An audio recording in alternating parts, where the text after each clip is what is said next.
Welcome to Kidmissing TV. I am your host, Angelina Wilson. These are our updates. I know I said I only had one.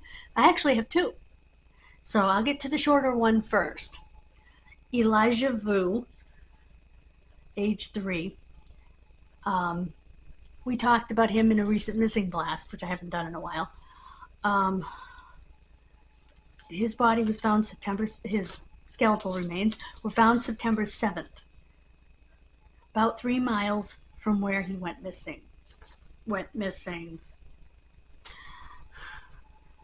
Mom's boyfriend got very mad that Elijah overfilled his diaper.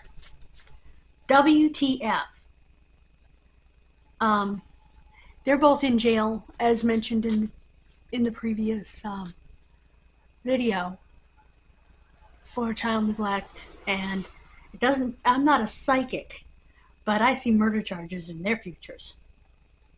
Please, if you see child abuse or suspect child abuse, call 1-800-4-A-CHILD.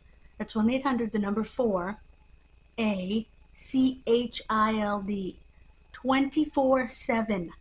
And they have 170 languages.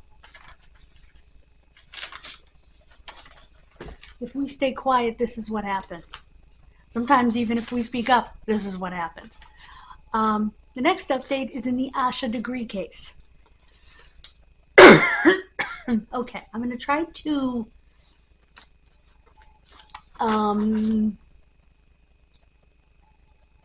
give you the Reader's Digest version because I did a whole Kidmissing radio about it, and I will move it over here. And another quick thing, the Kidmissing radio that I did for the Vintage Park Lady was deleted by YouTube because it had postmortem photos in it, which I kind of thought were retouched photos, but maybe they weren't. Anyway, the Asha degree case, or Asha, I guess is how you say it. Cleveland County, North Carolina, Shelby, North Carolina. There were search warrants executed by the FBI and the Cleveland County Sheriff's Office. Okay. This family, the Deadman family,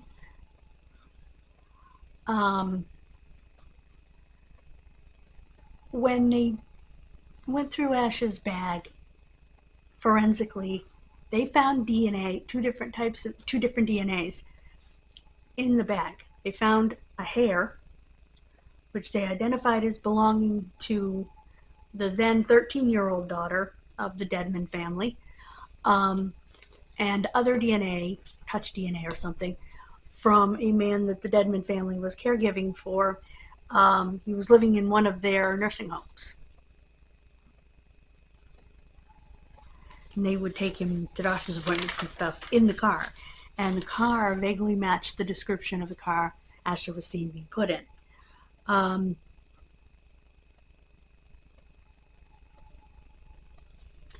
Now, Deadman's lawyer says, a person who's no longer living will be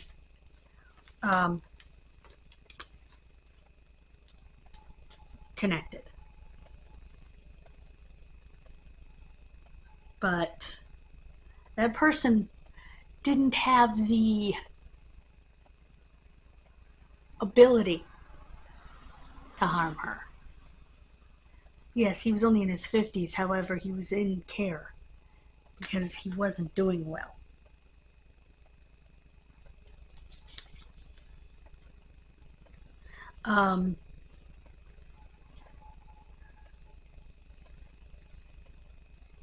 I have been watching a lot of Profiler Pat Brown's videos.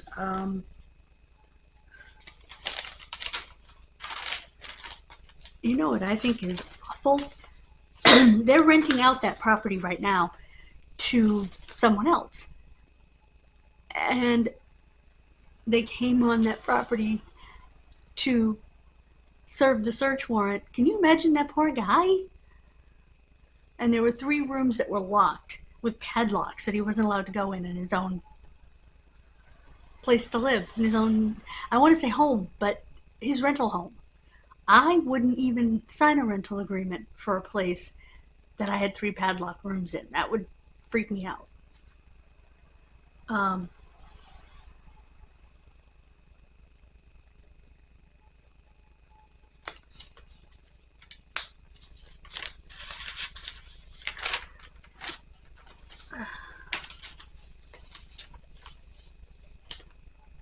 they actually searched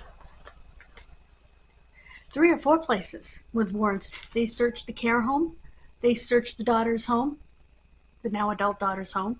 They searched the property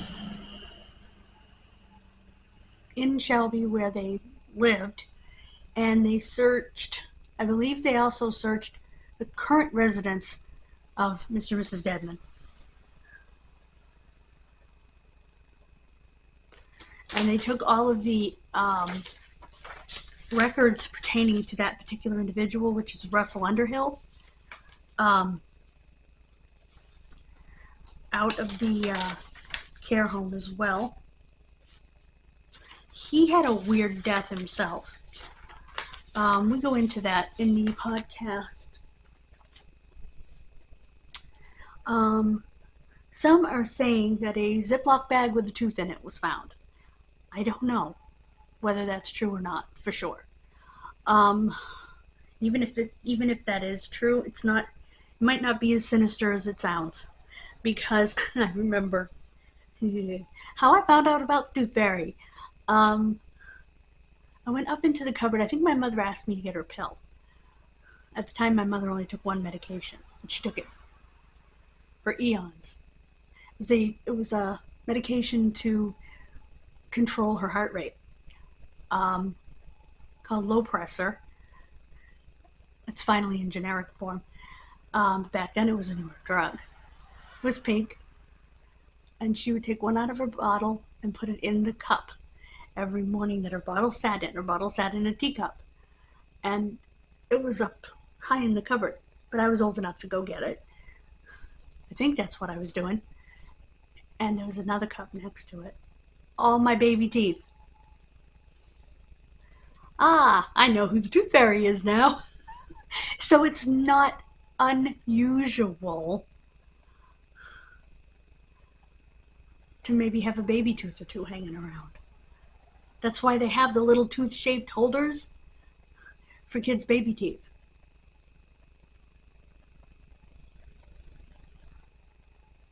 And I think my parents also kept them because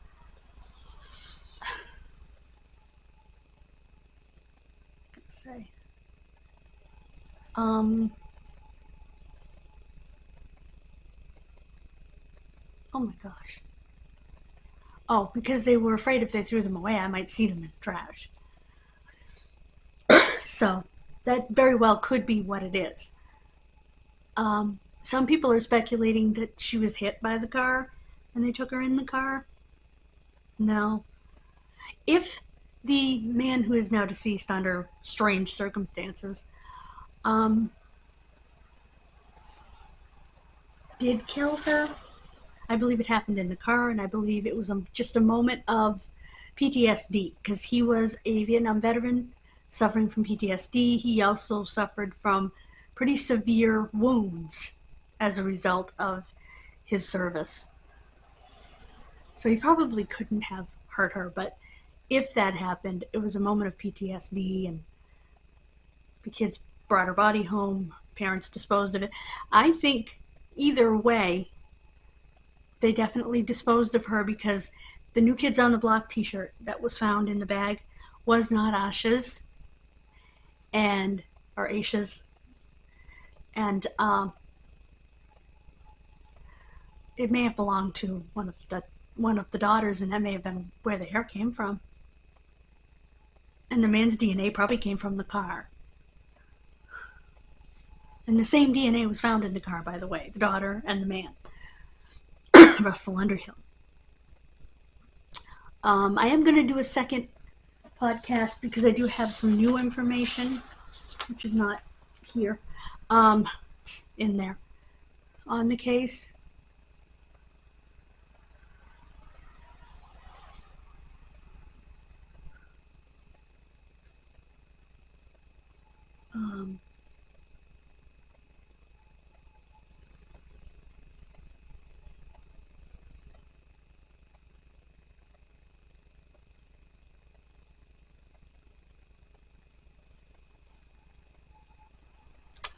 So yeah,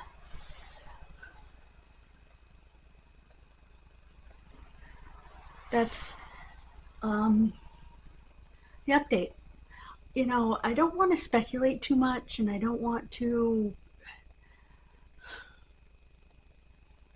um, you don't want to hinder an investigation in any way by speculating.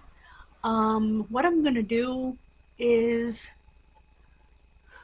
how am I going to do this?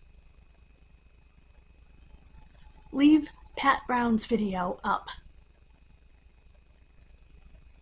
in the cards at the end. And when I put up the podcast, I will leave that video in the end cards as well. I'll do a 2-video end card. So now I'm going to go get working on Oddities October, which obviously these are the updates for October 2024.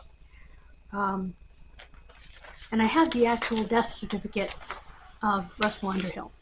I also have a paper somewhere that talks about his aliases and stuff. Aren't really aliases, I guess. In my opinion.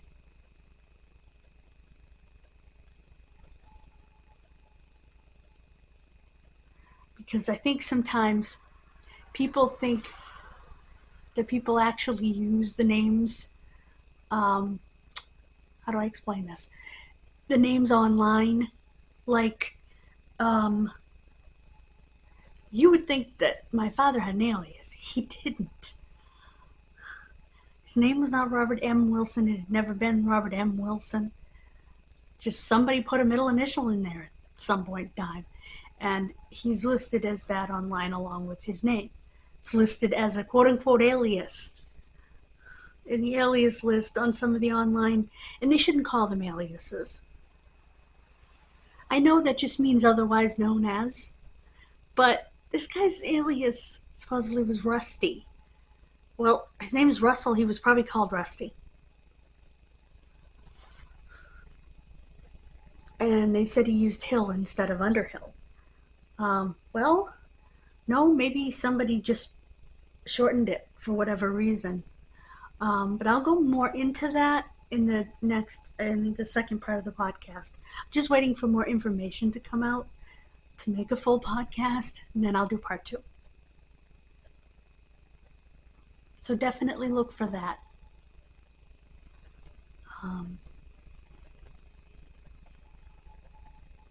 And I will try to re-edit the Vintage Park Lady and get it back up. So, thank you so much for joining me, guys. God bless you and have a wonderful rest of your day.